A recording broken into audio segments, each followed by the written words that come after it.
श्री सद्गुरु महाराज की जय। प्रवचन संख्या 53। शरीर के सुखों में लिप्त होना दानवी स्वभाव है। प्यारे लोगों, यद्यपि शरीर बहुत प्यारा होता है और सुंदर भी होता है, फिर भी यह अवश्य छूट जाता है और इसके हाड़ मांस अलग अलग हो जाते हैं या जल जाते हैं। संतों का उपदेश है कि ऐसे शरीर में आसक्त मत हो। शरीर में आसक्त न होने का मतलब है कि शरीर सुख में लिप्त मत हो। शरीर बनता है और बिगड़ता है। संसार में यह उत्पन्न होता है, देखा जाता है और फिर नहीं देखा जाता है। अंत का फल लोग प्रत्यक्ष देखते हैं कि यह सड़ जाता है, इसके टुकड़े टुकड़े हो जाते हैं। जला देने से यह भस्म हो जाता है, किंतु इसमें जो रहता था वह जलता और सड़ता नहीं। वह जलने सड़ने से बचा रहता है। इस शरीर को छोड़कर जब वह चला गया, तभी यह शरीर जला और सड़ा। कितनी बार ऐसा हुआ, इसका ठिकाना नहीं। बहुत जन्मों से जीवात्मा शरीर को पहनती हुई चली आई है। जैसे आप अपने जीवन में कितने कपड़ों को बदल देते हैं। पुराने कपड़े बिगड़कर खराब हो जाते हैं और छोड़ दिए जाते हैं। उसी तरह जीवात्मा शरीर को पहनती है और छोड़ती है। इसलिए शरीर के सुख में आसक्त होना दानवी स्वभाव है और शरीर को अनित्य समझकर इसके सुख को नाशवान समझकर उसमें आसक्त न होना दैवी स्वभाव है। उपनिषद कथा है कि देवताओं के राजा इंद्र और दानवों के राजा विरोचन ने आपस में आत्मज्ञान प्राप्त करने की बातचीत की।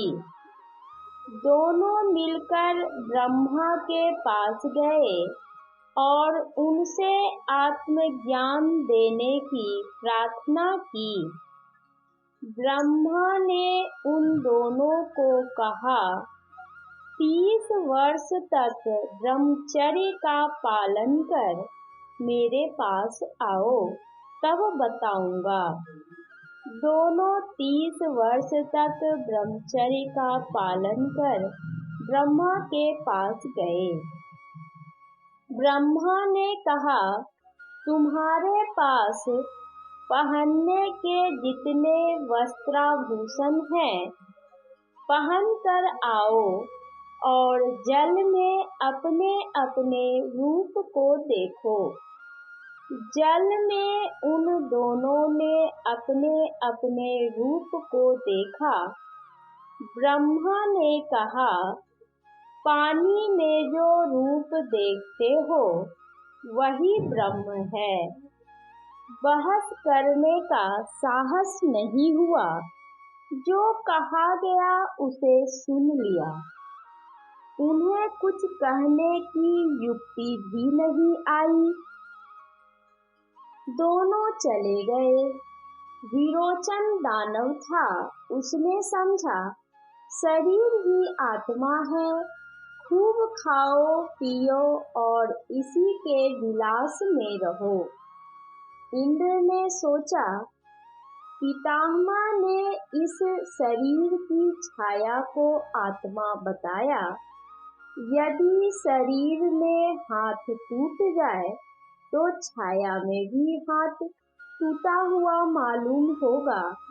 रूप जैसा बनाएंगे वैसी छाया देखने में आएगी। तो ब्रह्म या आत्मा के भी कई रूप हो जाएंगे। ऐसा विचार कर वे फिर लौटकर ब्रह्मा के पास गए और बोले, मुझे संदेह है। अपना संदेह प्रकट करने पर ब्रह्मा ने उन्हें 30 वर्ष तक ब्रह्मचर्य पालन करने कहा। दूसरे 30 वर्षों तक ब्रह्मचर्य पालन करने के बाद इंद्र पुनः ब्रह्मा के पास गए। ब्रह्मा ने कहा, आँख में सबका चित्र देखा जाता है, वही आत्मा या ब्रह्म है। फिर इंद्र ने विचारा, यदि आँख फूट जाए तो उसमें कुछ नहीं दिखाई पड़ेगा, फिर तो वही बात हुई। यह सोचकर इंद्र फिर ब्रह्मा के पास लौटे और उन्होंने फिर अपना संदेह प्रकट किया। पुनः ब्रह्मा ने कहा, 30 वर्ष तक फिर ब्रह्मचर्य पालन करके आओ। इंद्र फिर 30 वर्ष के बाद ब्रह्मा के पास उपस्थित हुए। तब ब्रह्मा ने कहा, तुम्हारे शरीर की जो छाया है वही आत्मा है। फिर इंद्र को संदेह हुआ तो वह पुनः लौटा और ब्रह्मा से अपना संदेह प्रकट किया। ब्रह्मा ने पुनः 5 वर्ष ब्रह्मचर्य पालन करने कहा। 5 वर्ष ब्रह्मचर्य का पालन कर इंद्र ब्रह्मा के पास गए। तब ब्रह्मा ने कहा, आत्मा शरीर नहीं, शरीर में जो रहता है वही आत्मा है। ब्रह्म ज्ञान का उपदेश किया। शरीर के सुखों में लिप्त होना दानवी स्वभाव है। जो शरीर सुखों के भोग में नहीं फंसता, दुखों को सहता है, वह दैविक स्वभाव का है। आप लोगों को क्या चाहिए? दानवी बुद्धि की प्रशंसा नहीं की जाती। सबों को दैविक बुद्धि चाहिए। उपर्युक्त कथा से सब लोगों को जानना चाहिए कि आत्म तत्व क्या है। केनोपनिषद खंड 1 में है, यन मनसा न मनुते ये नाहुर मनोमतम् तदेव ब्रह्म त्वं विद्धि नेदम यदिदमुपासते। अर्थात मन से जो नहीं जाना जाता और जो आपके पास में है, यानी जिसका ज्ञान इंद्रियों से होता है, वह ब्रह्म नहीं है।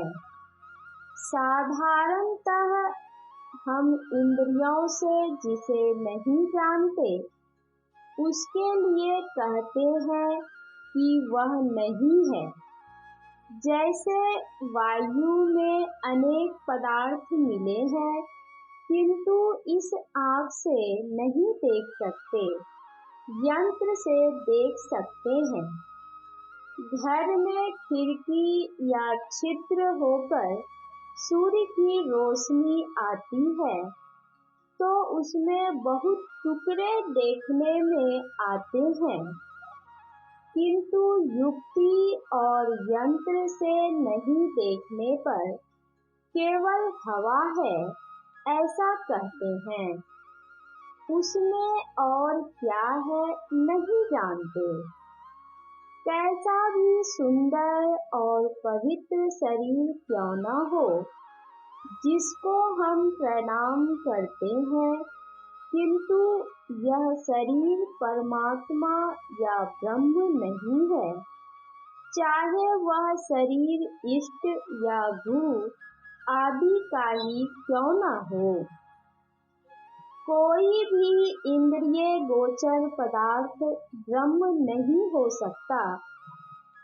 इस तरह से आपका यह शरीर इंद्रिय गोचर है, अतएव यह ब्रह्म नहीं है। कोई भी शरीर पवित्र अपवित्र सुंदर असुंदर जिस शरीर से अद्भुत कार्य ही क्यों न होता हो, चमकीला हो दिव्य हो, फिर भी वह परमात्मा नहीं, वह परमात्मा की माया है। इंद्रिय गोचर पदार्थ निर्माया ईश्वर नहीं है। गोस्वामी तुलसीदास जी ने बड़ा अच्छा कहा है, गोचर जहाँ लगी मन जाई, सो सब माया जानहु भाई। रामचरितमानस। इस कसौटी पर कसिए तो जो मन से या इंद्रियों से जानते हैं माया है। जो बदलता जाए एक तरह नहीं रहे वह माया है। जो किसी प्रकार के भ्रमवश मालूम हो परंतु यथार्थतः वह वैसा नहीं हो वह माया है। जैसे धुंधली रोशनी में रस्सी को सांप समझने का भ्रम होता है, उसको देखकर लोग डर भी जाते हैं, लेकिन वह सांप नहीं है, माया है। माया को भ्रम ही कहते हैं। सीटी में सूर्य की किरण लगने से चांदी सी भासती है, किंतु चांदी नहीं है, उसी को माया कहते हैं। हमारा शरीर मांस पिंड था, वह फिर बच्चा जवान और बूढ़ा हुआ, यह माया है। एक वृक्ष कभी अंकुर था, वह बढ़ा फूला फिर सूख गया, यह माया है। इस प्रकार सब इंद्रिय गोचर पदार्थ सत्य ब्रह्म परमात्मा नहीं माया है। केनोपनिषद खंड 2 में लिखा है, इह चेद वेदिदत सत्यमस्ति न चेदिहा वेदिन महति विनष्टिः भूतेषु भूतेषु विचित्य धीराः प्रेत्यास्माल्लोकान्विता भवन्ति। अर्थात इस जन्म में यदि ब्रह्म को जान लिया तब तो बहुत ठीक है, नहीं तो बड़ी भारी हानि होगी। बुद्धिमान लोग उसे समस्त प्राणियों में उपलब्ध करके इस लोक से जाकर मरकर अमर हो जाते हैं। जानना दो तरह से होता है। एक जाना है परंतु पहचाना नहीं है, यह परोक्ष ज्ञान है। जिसको पहचान कर जाना है वह अपरोक्ष ज्ञान है। जिसको परमात्मा का अपरोक्ष या परोक्ष कुछ भी ज्ञान नहीं हुआ, उसके लिए बहुत बड़ी हानि हुई। परोक्ष ज्ञान भी मनुष्य को ही होता है, बैल, कुत्ते आदि अन्य शरीरधारियों को नहीं। जो मनुष्य परोक्ष ज्ञान भी प्राप्त करके मर गया है, तो उसके लिए भी उतना अच्छा नहीं, किंतु उसका जन्म होगा तो मनुष्य योनि में ही होगा, क्योंकि ब्रह्म संबंधी परोक्ष ज्ञान के संस्कार को धारण करने और बढ़ाने वाला और दूसरा शरीर नहीं है। एक वृक्ष के अंकुर के लिए यदि उसे ठीक हवा, प्रकाश और अवकाश न हो तो वह अंकुर ठीक ठीक नहीं बढ़ सकता, किंतु जहाँ ये सब चीजें हैं वहाँ अंकुर बढ़ते बढ़ते वृक्ष होगा। उसी प्रकार मनुष्य शरीर के अतिरिक्त दूसरा अनुकूल शरीर नहीं है जिसमें यह संस्कार बढ़े। इसलिए मनुष्य देह में जब यह बीज उगेगा तब ब्रह्म ज्ञान संबंधी संस्कार पूर्ण रूप से उन्नत दशा को प्राप्त होगा।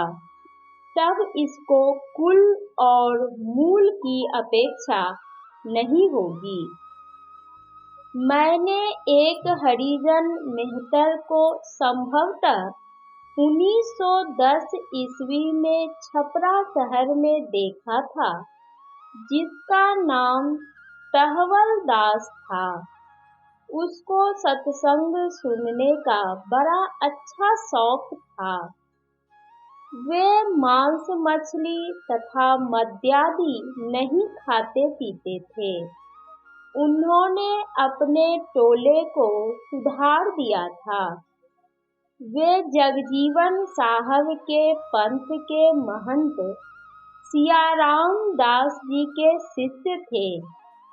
वे अपने टोले भर को पवित्र किए हुए थे। उस टोले में एक सत्संग घर भी था। उसमें उस टोले के सब हरिजन सत्संग करते थे।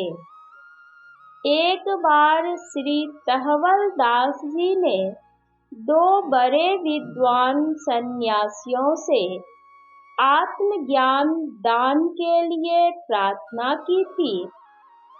उनको श्री तहवल दास जी को हाथ में झाड़ू लिए हुए देखकर उन्हें मेहतर जानकर दोनों सन्यासियों ने आश्चर्यचकित हो उनसे पूछा, क्या तुम आत्मज्ञान समझ सकोगे?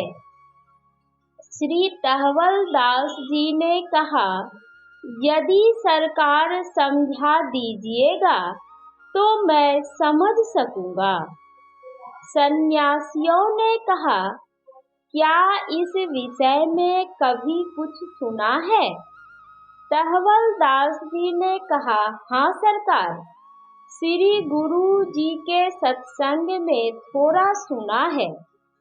सन्यासियों ने कहा, हम लोगों को ज्ञात नहीं था कि तुम लोगों में भी इस ज्ञान की खोज है।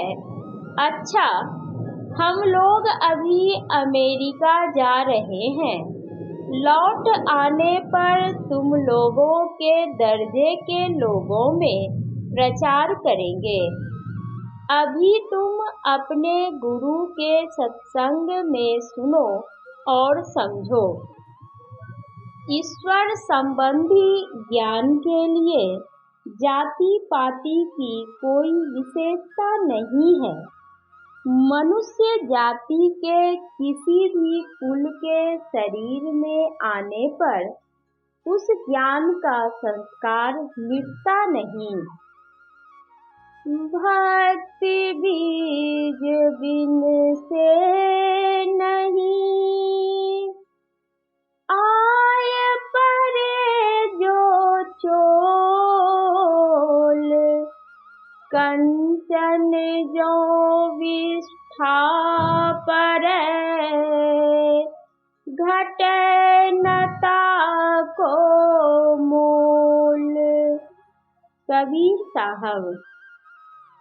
यह ज्ञान जब किसी एक जन्म में आरंभ हो जाता है तो उस ज्ञान को धारण करने और बढ़ाने के लिए पुनः पुनः मनुष्य शरीर होता है।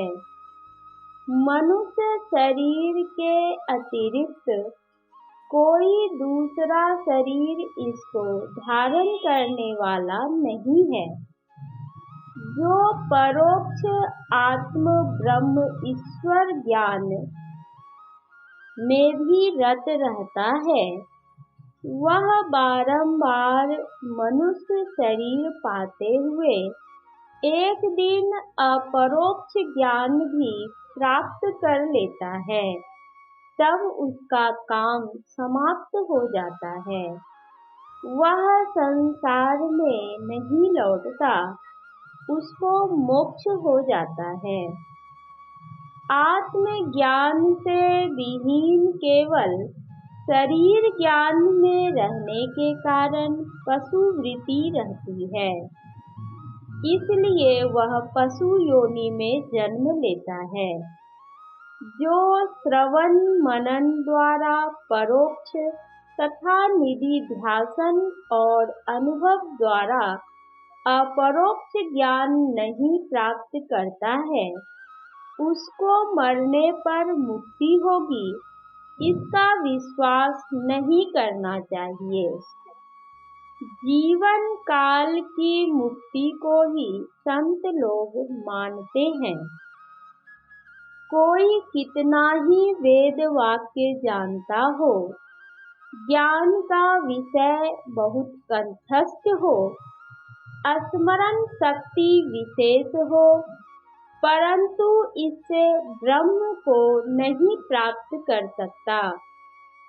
जिनको सांसारिक चाहना नहीं है, केवल परमात्मा प्राप्ति की जिनको चाहना है, वह परमात्मा को प्रत्यक्ष पाता है। यह जानना चाहिए कि आत्मा से ही परमात्मा का ज्ञान होता है। आँख से कोई शब्द को नहीं सुनता तथा कान से कोई रूप को नहीं देखता। उसी तरह एक चेतन आत्मा के सिवाय और किसी से ब्रह्म को ग्रहण नहीं कर सकते। एक एक इंद्रिय के लिए एक एक विषय है, उसी भांति चेतन आत्मा का विषय परमात्मा है। मन का काम प्रस्ताव करना तथा संकल्प विकल्प करना है। मन संकल्प विकल्प उसका करता है जिसको उसने कभी देखा सुना है। जिससे और जिसके संबंध में कभी कुछ देखा सुना नहीं है, उसका संकल्प विकल्प वह नहीं करता। भ्रमवश रस्सी में सांप का देखना तब हो सकता है जब पहले सांप देखा हो। पहले सांप नहीं देखा हो तो सर्प होने का भ्रम नहीं हो सकता। आप इंद्रियों से काम करते हैं, मन से काम करते हैं, उनमें आप रहते हैं, तब इंद्रिया या मन काम करता है। किंतु आपका निज काम क्या है? वह अपना निज काम है ईश्वर या ब्रह्म की पहचान। किंतु शरीर और इंद्रियों को पहनकर आपका निज काम नहीं होगा। सब ख्याल छूटकर केवल परमात्म दर्शन की लालसा जिनकी रहती है, उनके मन और बुद्धि का काम छूट जाता है और उनका उपर्युक्त निज काम तभी होता है। मन बुद्धि से छूटने के लिए अंदर अंदर चलना होता है। मन बुद्धि के अंदर ब्रह्म है, किंतु उसे पहचान नहीं सकते। उस ब्रह्म को जना देने के लिए उसकी प्राप्ति का उपाय बताने के लिए सत्संग का प्रचार है, केवल कथा कहने के लिए नहीं। फिर मैं इसकी आवश्यकता नहीं समझता कि इसके लिए किसमें योग्यता है या नहीं है। सुग्गा पक्षी होते हुए भी मनुष्य की भाषा राम राम बोलता है। उसी प्रकार सत्संग में सुनते सुनते अयोग्यों में भी योग्यता हो जाएगी। लोग कहते हैं कि जिसको योग्यता नहीं उसे यह ज्ञान नहीं कहना चाहिए, किंतु जिसको योग्यता नहीं उसकी योग्यता को कौन बतावेगा। आप अयोग्यों को योग्य बना दीजिए। पलटू ऊंची जाति का मत कोई करे हंकार। साहब के दरबार में केवल भगति प्यार। यह प्रवचन मोरंग मंडलांतर्गत श्री संत मत सत्संग मंदिर अमरदह नेपाल में दिनांक 4 अप्रैल 1953 ईस्वी के सत्संग में हुआ था। श्री सद्गुरु महाराज की जय।